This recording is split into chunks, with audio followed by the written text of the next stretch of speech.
for various things where most kinds of businesses want to locate where the biggest population is. Whites make up the largest share of the population numbers at 67%, but Hispanics represent about a quarter of that growth.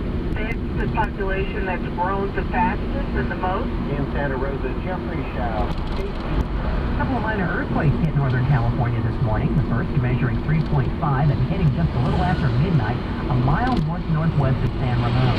A number of KCBS listeners from the East Bay called the newsroom at a few minutes past midnight to report feeling the earth move, including this listener from Walnut Creek. It was a sharp jolt. I didn't have anything fall or anything, but boy, it really got my attention. That quake was followed by a couple of smaller aftershocks.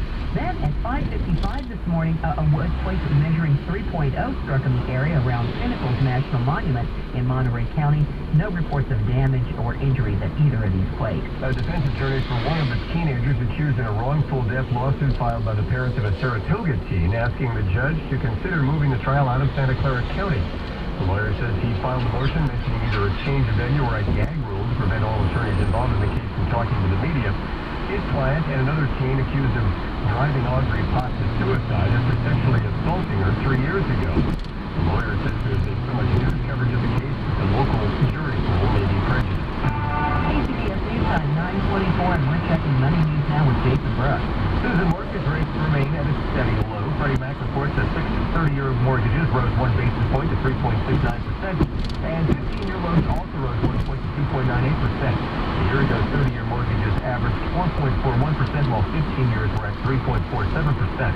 U.S. Treasuries have increased in price 5 straight quarters, pushing the yield lower in the process, and as a result, keeping mortgage rates down.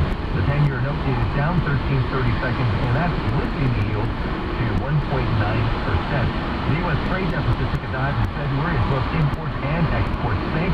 Commerce Department says the deficit plunged 16.9% to $35.4 billion in February. Imports were down 4.4% to $221 billion, a likely result of the West Coast port slowdown, which interrupted the flow of 20% of the country's imports.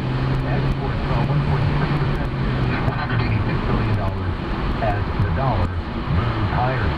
Stock market is coming off 2 straight sessions in the red, trying to snap out of that today.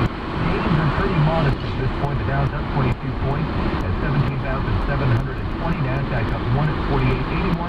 S&P higher by 4 points at 2063.